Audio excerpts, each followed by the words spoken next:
ধৈর্য কিভাবে আমাদের মানসিক শান্তি আর সুস্বাস্থ্য এনে দেয় চলুন জেনে নেওয়া যাক। এত দ্রুতগতির যুগে ধৈর্যের কি আর দাম আছে, নাকি এটা এখন অপ্রয়োজনীয়? ধৈর্য মানে আর কিছুই না, কঠিন সময়ে মাথা ঠান্ডা রাখার ক্ষমতা, রাগ বা বিরক্তিকে দূরে রাখা। শুরুতেই দেখা যাক ধৈর্য আর মানসিক শান্তির মধ্যে সম্পর্কটা ঠিক কোথায়।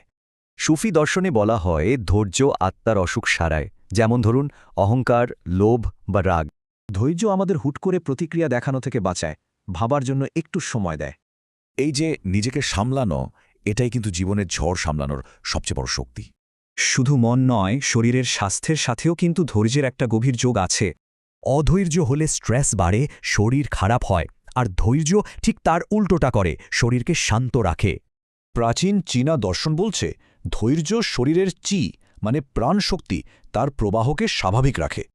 সবচেয়ে ভালো ব্যাপার কি জানেন, ধৈর্য কিন্তু একটা দক্ষতা যা চেষ্টা করলেই অর্জন করা যায়।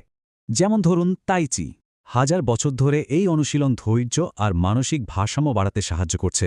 খুব সহজ কিছু উপায়ও আছে, যেমন বর্তমানকে মেনে নেওয়া বা শ্বাস প্রশ্বাসের দিকে মনোযোগ দেওয়া। আসলে ধৈর্য জন্মগত কোনো গুণ না, এটা পুরোপুরি ইচ্ছাকৃত একটা সিদ্ধান্ত। ধৈর্য কোনো জন্মগত বৈশিষ্ট্য নয়, এটা একটা অভ্যাস। প্রতি মুহূর্তে শান্ত থাকার সিদ্ধান্ত নেওয়া যায়। এই প্রাচীন প্রবাদটা ভাবুন, ধৈর্য আর সময় যখন এক হয়, তখন সাধারণ জিনিসও অসাধারণ হয়ে ওঠে। তাহলে প্রশ্ন হলো, নিজের ধৈর্য বাড়াতে আজ কোন ছোট পদক্ষেপটা নেওয়া যায়?